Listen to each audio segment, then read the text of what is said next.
guys, you're back with the next video lecture of biological classification. ये last video lecture है biological classification का. कोई doubt होगा आपको तो कमेंट सेक्शन में लिख के बता दीजिएगा. I help you clear it. And yes, please do like, share and subscribe to the channel of Dev tutorial. With this let's get started. इस वीडियो में हम स्टार्ट करने वाले हैं प्लांटे से. जैसा कि आपको पता है जो पहले के 3 हैं दैट इज मोरेरा, प्रोटिस्टा और फंजाई वो कंप्लीट हो चुका है. फिर आता है प्लांटे और एनिमेलिया. चूंकि इस प्लांटे और एनिमेलिया को अलग अलग चैप्टर्स में भी किया गया है पर यहाँ पे एक ब्रीफ इंट्रोडक्शन दिया है तो इसे हम देख लेंगे एक बार. Kingdom plantae includes all the eukaryotic chlorophyll containing organism commonly called as plants. तो सारे यूकैरियोटिक और क्लोरोफिल कंटेनिंग इसमें आते हैं. प्लांट्स हैं ऑब्वियसली तो क्लोरोफिल कंटेनिंग ही होंगे. और आपको पता है वो कैसे होते हैं, यूकैरियोट. क्यों? क्योंकि सिर्फ मोनेरा को छोड़ के बाकी सब के सब जो है वो यूकैरियोटिक होते हैं. Few members are partially heterotrophic. इसमें भी कुछ पार्शली हेट्रोट्रॉफिक भी होते हैं जो कि अपना फूड खुद से प्रिपेयर नहीं कर पाते हैं, सच एज इंसेक्टिवोरस प्लांट्स. तो अगर आपसे पूछेगा और पैरासिटिक प्लांट्स भी होते हैं और इंसेक्टिवोरस प्लांट्स भी होते हैं. तो अगर कुछ पार्शली हेट्रोट्रॉफिक प्लांट्स के एग्जांपल अगर बोलेगा तो क्या है, insectivorous and the parasites. Parasitic plants भी होते हैं जैसे ब्लैडरवर्ट एंड वीनस फ्लाई ट्रैप. ये 2 एग्जांपल्स हैं इंसेक्टिवोरस प्लांट के. ऐसे तो बहुत सारे एग्जांपल्स हैं लेकिन एनसीईआरटी में सिर्फ ये 2 एग्जांपल दिया हुआ है, ब्लैडरवर्ट और Venus fly trap are the examples of insectivorous plants. And Cuscuta जो है वो एक पैरासाइट है. कुस्क्यूटा एक पैरासाइट है, that is it's a total stem parasite. Plant cells have an eukaryotic structure with prominent chloroplast and cell wall mainly made of cellulose. Plants में जो cell wall होता है वो basically किसका बना होता है, cellulose का. You will study the eukaryotic cell structure in detail in chapter 8. Plantae के अंदर कुछ छोटे छोटे और divisions हैं जिनको हम बोलते हैं algae, bryophyte, pteridophyte, gymnosperm and angiosperm. ये अलग अलग क्लासेस हैं जो प्लांट्स के अंदर आते हैं, प्लांटे के अंदर आते हैं, प्लांटे किंगडम के अंदर आते हैं. Algae, ब्रायो, टेरिडो, gymno and angiosperm. Life cycle of plant has 2 distinct phases. एक होता है डिप्लॉइड यानी 2N फेज जिसको हम बोलते हैं स्पोरोफिटिक जनरेशन या स्पोरोफिटिक फेज, और दूसरा होता है हैप्लॉइड यानी N जिसको हम बोलते हैं गैमेटोफाइट. आपको पता है गैमीट हमेशा हैप्लॉइड ही होते हैं, याद रखना. तो जो गैमेटोफाइट है वो गैमीट सब शब्द से ही निकल के आया है तो इसलिए वो हैप्लॉइड होता है.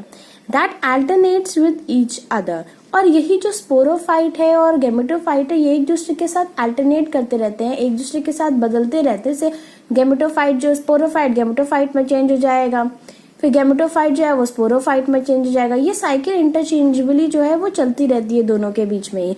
और यही क्या है, लाइफ साइकिल हो जाती है प्लांट्स की. The length of the haploid and diploid phases and whether these phase are free living और dependent on others very among different groups in the plant. अब कौन सा जो स्पोरोफिटिक जनरेशन कितने देर तक रहेगा, गैमेटोफिटिक जनरेशन कितने देर तक रहेगा, और स्पोरोफाइट गैमेटोफाइट एक दूसरे पे डिपेंडेंट है या इंडिपेंडेंट है, ये सारी चीजें ना डिफरेंट है अलग अलग ग्रुप्स में. जैसे ब्रायो में क्या होगा, उनमें स्ट्रक्चर या इंडिपेंडेंट होंगे कि नहीं होंगे. टेरिडोफाइट में शायद डिपेंडेंट हो सकते हैं, नहीं भी हो सकते हैं स्पोरोफाइट और गैमेटोफाइट. तो ये सारी चीजें अलग अलग जो फेजेस हैं या अलग अलग जो प्लांट्स के ग्रुप हैं उनमें अलग अलग होगा. क्यों? क्योंकि सबकी लाइफ साइकिल अलग अलग होगी ना. And this phenomena is only known as alteration of generation. आप याद रख सकते हैं बस एक्स्ट्रा नॉलेज के लिए कि जो ये अल्टरनेशन ऑफ जनरेशन है इसको दिया था हॉफमिस्टर ने, HOFF हॉफमिस्टर, MEISTER हॉफमिस्टर. तो अल्टरनेशन ऑफ जनरेशन दिया किसने था, हॉफमिस्टर ने. ये है क्या, ये एक लाइफ साइकिल ही है एक्चुअली प्लांट्स की जिसको एक नाम हम देते हैं अल्टरनेशन ऑफ जनरेशन. 2 जनरेशन दिखते हैं, एक इसमें हैप्लॉइड जनरेशन, एक डिप्लॉइड जनरेशन. अब ये दोनों एक दूसरे के साथ इंटरचेंज करते रहते हैं, बदलते रहते हैं और लाइफ साइकिल कंप्लीट हो जाती है प्लांट की. आते हैं अब हम एनिमेलिया पे. इसका भी एक ब्रीफ इंट्रो दिया हुआ है. This kingdom is characterized by heterotrophic eukaryotic organism. Plants तो यूकैरियोटिक भी हैं, क्लोरोफिल कंटेनिंग भी हैं और ऑटोट्रॉफिक भी हैं, कुछ हेट्रोट्रॉफिक होंगे, पर एनिमल्स तो सारे के सारे हेट्रोट्रॉफिक होंगे, यूकैरियोटिक होंगे, they can not be chlorophyll bearing. Multicellular and they lack cell wall, ये आपको बहुत स्टार्टिंग से ही छोटे क्लास से आप पढ़ते आते हो कि plant cell has cell wall, animal cell lack cell wall. They directly or indirectly depend on plant for food. They digest their food in an internal cavity and store food reserves as glycogen or fat.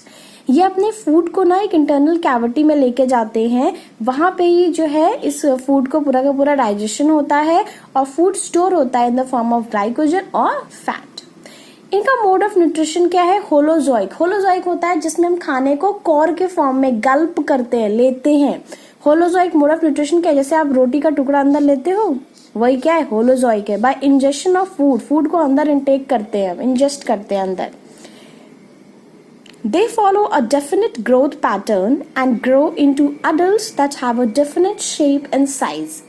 इनका एक definite growth pattern होता है।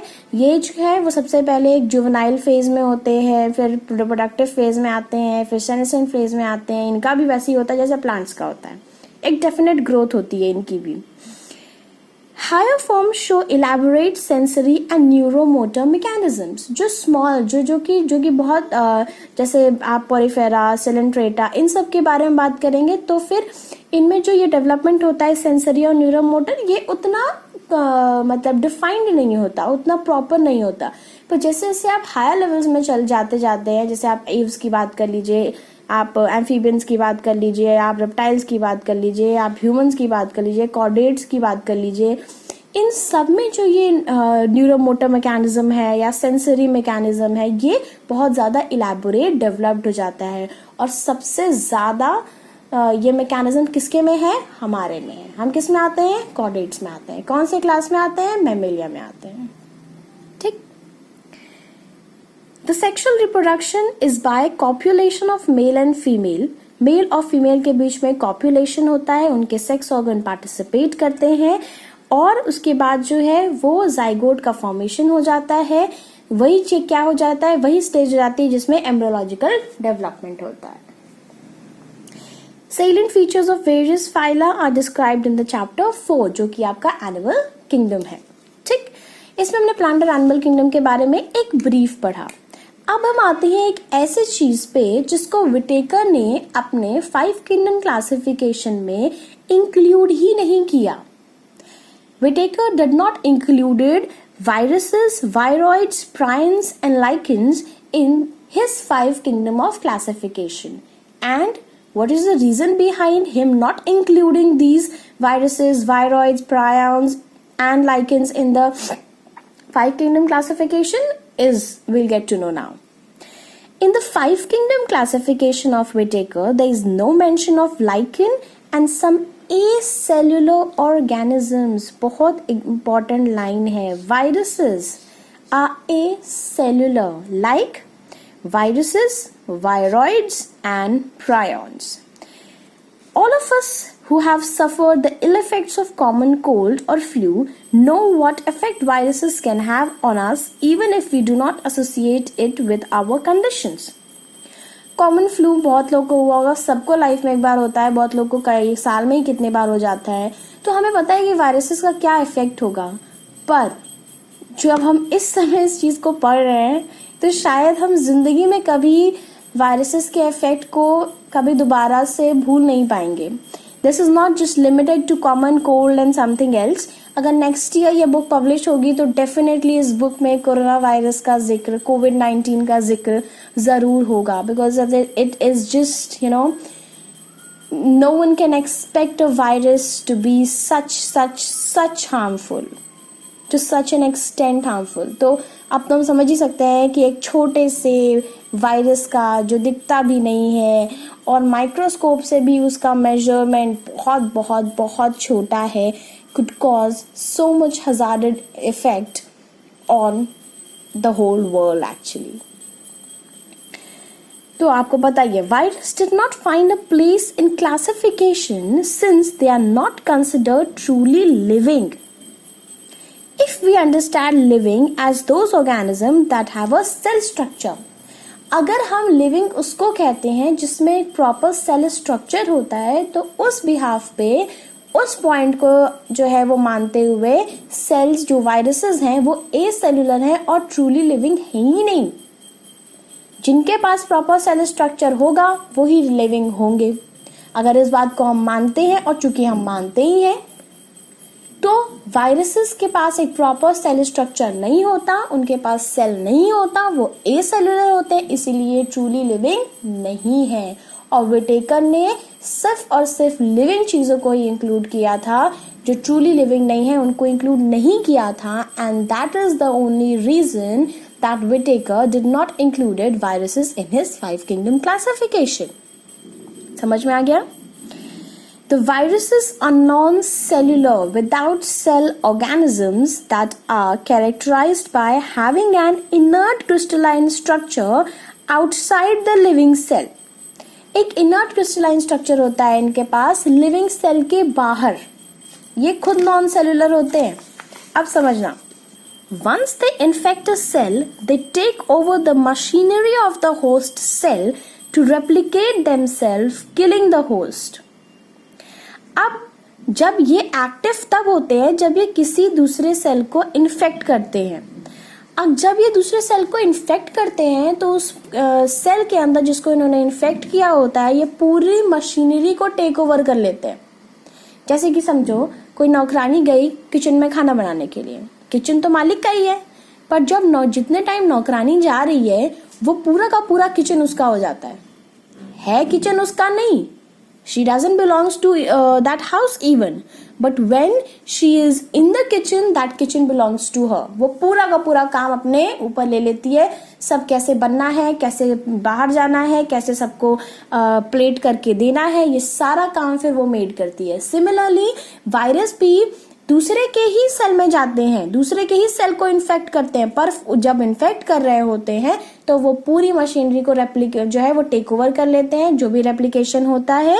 And फिर result क्या होता है, जितने ज्यादा वायरसेस इनोवेट करते रहते हैं, होस्ट जो है वो खत्म होते जाता है या मर जाता है।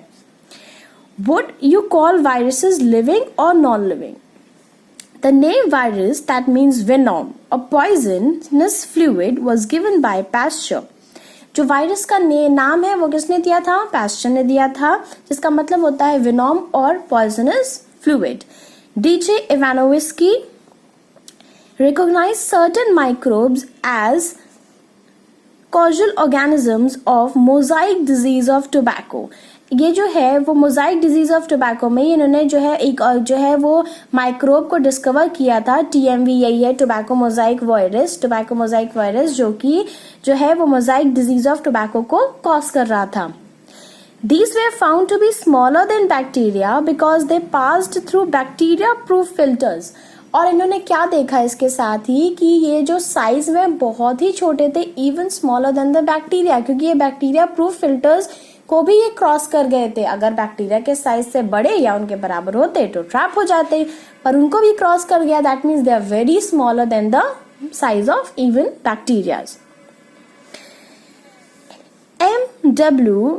Bijornek demonstrated that the extract of infected plants of tobacco could cause infection in healthy plant and called the fluid as Contagium vivum fluidum, that is infectious living fluid.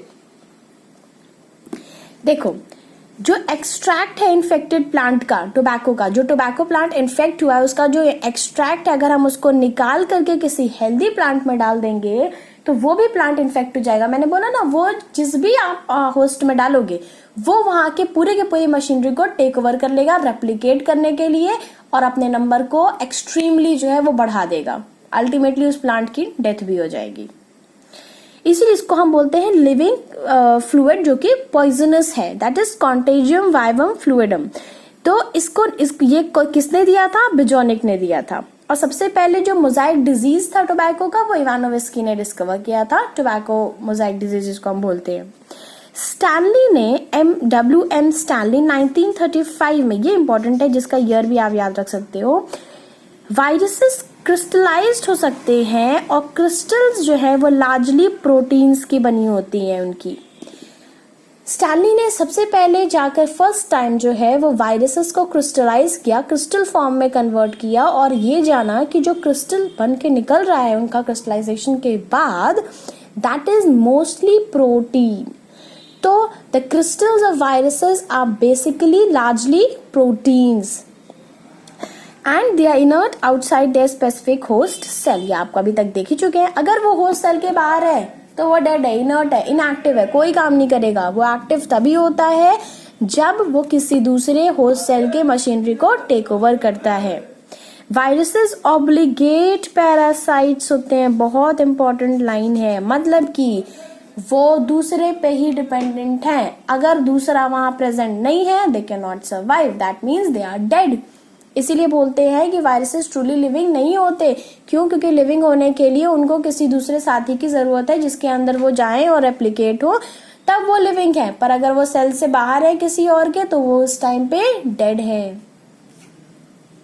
In addition to proteins, viruses also contains genetic material. आपको पता है हर चीज के पास genetic material होता है। वैसे ही proteins तो largely होते ही इनके क्रिस्टल्स में, लेकिन उनके अलावा वायरसेस के पास जो है वो जेनेटिक मटेरियल भी होता है। That could be either RNA और डीएनए। नो वायरस, बहुत इंपॉर्टेंट लाइन है, contains both RNA and DNA. Genetic material या तो आरएनए हो सकता है या तो डीएनए हो सकता है। बहुत ध्यान से इस लाइन को पढ़ना। No virus contains both RNA and DNA. कोई भी वायरस आरएनए और डीएनए को एक साथ एक ही में नहीं रख सकता।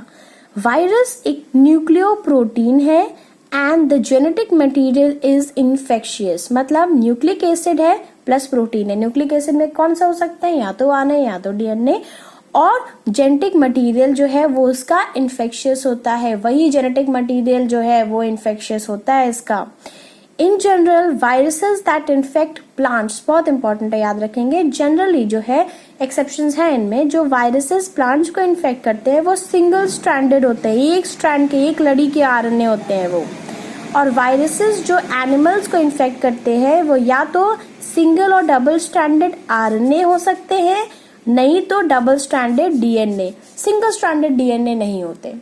प्लांट्स में है तो सिंगल स्ट्रैंडेड आरएनए, एनिमल्स में है तो सिंगल या डबल स्ट्रैंडेड आरएनए, लेकिन डबल स्ट्रैंडेड डीएनए ही होगा, याद रखेंगे। प्लांट्स में सिंगल स्ट्रैंडेड आरएनए, एनिमल्स में सिंगल डबल दोनों आरएनए प्लस, लेकिन साथ में सिर्फ डबल डीएनए होगा। बैक्टीरियोफेज या बैक्टीरियल वायरस, वो वायरस जो बैक्टीरिया को इन्फेक्ट करता है उसको हम बोलते हैं बैक्टीरियोफेज। ठीक। यूजुअली इनके पास डबल स्ट्रैंडेड डीएनए वायरस होते हैं। यूजुअली जो बैक्टीरियोफेज होते हैं वो कैसे होते हैं? Double stranded DNA virus. किसमें? Double stranded DNA virus. Protein coat को हम क्या बोलते हैं? कैप्सिड। जो ये प्रोटीन कोट होता है, यहाँ पे ये देखो, ये प्रोटीन का जो कोट है इसको हम बोलते हैं कैप्सिड। और ये बहुत छोटे छोटे कैप्सोमर्स से मिलके बना होता है। Small unit called capsomers. तो capsid are made up of small unit known as capsomers. Protects the nucleic acid. और यही जो प्रोटीन कोट है ये जो है वो न्यूक्लिक एसिड को प्रोटेक्ट करने का काम करता है। These capsomers are arranged in helical और polyhedral geometric form। ये देखो यहाँ पे तो ये कैसा है? हेलिकल अरेंज्ड है। देखो ये कैप्सिड हेलिकल या पॉलीहेड्रल फॉर्म में अरेंज्ड हो सकते हैं। वायरसेस कॉजेज डिजीज लाइक्स, आपको याद रखना है वायरल डिजीजेस के कुछ नाम: mumps, small pox, herpes, influenza. AIDS बहुत इंपॉर्टेंट है, जो कि एक वायरस से ये भी एक वायरल डिजीज है, is caused by a virus in plant. Symptoms क्या हो सकते हैं? मोजाइक फॉर्मेशन हो सकता है, लीफ रोल हो जाती है या कर्ल हो जाती है, येलो हो जाती है, वेन क्लियरिंग होती है, ड्वार्फिंग होती है या स्टंट ग्रोथ हो जाता है। या तो प्लांट छोटे रह जाते हैं या तो उनकी ग्रोथ रुक जाती है। ठीक। अब वायरसेस तो पढ़ लिया। वायरसेस के बाद वायरॉइड्स भी थे यहाँ पे। 1971 में T.O. डेनर ने डिस्कवर किया एक न्यू इन्फेक्शियस एजेंट को जो कि स्मॉलर देन वायरसेस थे एंड PSTD नाम का एक डिजीज किया, PSTD, potato spindle tuber disease. 1971 T.O. डेनर ने एक इन्फेक्शियस एजेंट को डिस्कवर किया जो कि वायरस से छोटा था और एक डिजीज कॉज किया, PSTD, potato spindle tuber disease. और ये कैसा था? एक फ्री RNA था, इसमें प्रोटीन कोड एब्सेंट था। तो वायरॉइड क्या है? Virus minus the protein code, वही वायरॉइड है। Lacked protein code that is found in viruses, hence name viroid. तो viroid is equal to virus minus protein code. कर दोगे तो बचेगा क्या? RNA ही तो बचेगा, न्यूक्लियोप्रोटीन होते हैं। द RNA ऑफ वायरॉइड बहुत इंपॉर्टेंट है, लो मॉलिक्यूलर वेट के होते हैं, याद रखना, कितने बार एग्जाम में पूछ चुका है। जो RNA है, जो वायरॉइड्स का RNA होता है, that is of low molecular weight. बस इतना ही आपको इसमें देखना है। प्रोटीन कोड इसमें एब्सेंट होता है, सिर्फ बचा RNA लो मॉलिक्यूलर वेट का होता है। T.O. डेनर ने 1971 में इसको डिस्कवर किया था और ये डिजीज कॉज करता है PSTD। प्रायॉन्स, ये एक एक्स्ट्रा एडिशन है जो कि नए NCERT में हुआ है। In modern medicine, certain infections, neurological diseases are found to be transmitted by an agent consisted of abnormally folded proteins. Prions क्या हैं? Abnormally folded proteins हैं, ठीक। और ये डिस्कवर किया गया कि कुछ जो है वो in modern medicine certain infectious neurological diseases जो है वो एक एजेंट से ट्रांसमिट हो रहे हैं जिसके पास जो है abnormally folded protein पाया जाता है। और ये जो एजेंट है ये साइज में सिमिलर था वायरस के। वायरॉइड छोटा है साइज में, पर प्रायॉन्स जो है वो सिमिलर टू वायरसेस होते हैं साइज में, याद रखेंगे। इन एजेंट्स को बोला गया prions. The most notable disease caused by prions are bovine spongiform encephalopathy, that is BSE, bovine spongiform encephalopathy. Prions के द्वारा जो बेसिकली ये न्यूरोलॉजिकल डिजीज को ही ट्रांसमिट करते हैं या कॉज करते हैं। और सबसे ज्यादा इंपॉर्टेंट या सबसे ज्यादा कॉमन जो डिजीज निकल के आया वो BSE था, बोवाइन स्पॉन्जिफॉर्म इंसेफेलोपैथी, जिसको हम क्या बोलते हैं? Mad cow disease in cattle. And एक एनालॉगस वेरिएंट जैकब डिजीज यानी CJD इन ह्यूमंस भी होता है। इससे ही सिमिलर जो है वो एनालॉगस एक और डिजीज है जिसको हम बोलते हैं Jacobs disease, CJD in humans. और बोवाइन स्पॉन्जिफॉर्म इंसेफेलोपैथी को और क्या नाम से बोला जाता है? मैड काउ डिजीज, कैटल्स में होता है। और इसी के एनालॉगस जो है वो जैकब्स डिजीज होता है मैन में, ठीक। एक और डिजीज होता है दैट इज कुरू, जो कि एक लाफिंग डेथ या लाफिंग डिजीज भी इसको बोलते हैं, कुरू, ठीक। Lichens are symbiotic association, that is mutually useful association between algae and fungi. Symbiotic मतलब जिसमें दोनों जो है एक साथ रह रहे हैं और दोनों बेनिफिट होते हैं, ऐसे एसोसिएशन को symbiotic एसोसिएशन कहते हैं। लाइकन में मैंने पहले भी बताया था कि लाइकन को आप देख के नहीं कहोगे कि इसमें दो ऑर्गेनिज्म रिसाइड करते हैं, एक एल्गे है, एक फंजाई है। एल्गे आपने पढ़ा कि प्लांट के अंदर आता है, तो ये क्लोरोफिल पेयरिंग है। तो सबसे पहला काम जो मोस्ट इंपॉर्टेंट है वो एल्गे क्या करेगा? फूड प्रोवाइड करेगा, खाना बनाने का काम करेगा। ऑटोट्रॉफिक है ना, प्लांट कैटेगरी में आया तो ऑटोट्रॉफिक है। फंजाई क्या होता है? पता है सारे फंजाई हेटरोट्रॉफिक होते हैं। तो एक खाना लेगा, दूसरा खाना खाएगा। तो जो एक तो पहले खाना देने वाला काम कर दिया एल्गे ने, तो अब इन रिटर्न एल्गे को भी तो कुछ चाहिए जो फंजाई देगा, क्योंकि फंजाई को तो खाना दे दिया एल्गे ने। एक दूसरे को बेनिफिट करना है ना, तो फंजाई क्या देता है? फंजाई मिनरल और न्यूट्रिशन ये सब प्रोवाइड करता है, और एल्गे जो है वो खाना बनाता है। तो फंजाई उसका खाना खाता है और बदले में जो है वो न्यूट्रिशन जो है वो मिनरल न्यूट्रिशन उसको एल्गे को प्रोवाइड करता है। देखो, the algal component is known as phycobiont, इसीलिए याद रखेंगे एल्गे को हम बोलते हैं फाइकोबायोन्ट और फंगल को बोलते हैं माइकोबायोन्ट, याद रखेंगे। Which are autotrophic and heterotrophic respectively. आपको पता है जो एल्गे है ऑटोट्रॉफिक, फंजाई है heterotrophic. Algae prepare food for fungi, मैंने बताया अभी। And fungi provide shelter and absorb mineral nutrient and water for its partner. अब जो है मिनरल न्यूट्रिएंट एब्जॉर्ब करके देने का काम, पानी एब्जॉर्ब करके देने का काम फंजाई करेगा, शेल्टर फंजाई प्रोवाइड करेगा, और खाना कौन बनाएगा? एल्गे बनाएगा। खाना बनाने के लिए पानी चाहिए, न्यूट्रिशन चाहिए, नमक मिर्ची चाहिए, समझ लो ऐसे। तो नमक, मिर्च, न्यूट्रिशन, ये सब पानी सब कौन प्रोवाइड करा रहा है? फंजाई प्रोवाइड करा रहा है। खाना बना कौन रहा है? एल्गे बना रहा है। दोनों को फायदा मिल रहा है। So close is the association that if one saw a lichen in nature, one would never imagine that they had two different organisms within them. और lichen को देख के आप कभी ये नहीं कह सकते हो कि इसमें दो ऑर्गेनिज्म रिसाइड करते हैं। इतना कॉम्पैक्ट क्लोज एसोसिएशन होता है इनका। Lichen a very good pollution indicator. They do not grow in polluted areas. सबसे ज़्यादा ये किस गैस का pollution indicator है? That is sulfur dioxide. जहाँ पे sulfur dioxide नहीं होंगे या पॉल्यूशन नहीं होगा वहाँ लाइकन्स बहुत ज़्यादा ग्रो करते हैं। जो फ्रेश यानी जो अच्छे इन्वायरमेंट फ्रेंडली प्लेसेस हैं या जो बहुत हेल्दी ग्रीन एरियाज़ हैं वहाँ पे आपको लाइकन देखने को मिलेगा। पर जो इंडस्ट्रियल एरियाज़ हैं, पॉल्यूटेड एरियाज़ हैं, वहाँ आपको लाइकन देखने को नहीं मिलेगा। तो अगर लाइकन है मतलब वहाँ पे जो पॉल्यूशन है बहुत कम है, लाइकन नहीं है मतलब इट इज़ डेंसली पॉपुलेटेड या पॉल्यूटेड। विद दिस हम ये चैप्टर ख़त्म करते हैं। इस चैप्टर के एंड में जो भी क्वेश्चंस हैं आपके, आप उनको सॉल्व करिए। If you think you have any doubt then मुझसे आप पूछ सकते हैं। And then we will start with the next chapter that is the plant kingdom. I hope you like the video को लाइक करिए, शेयर करिए and subscribe करिए। Thank you.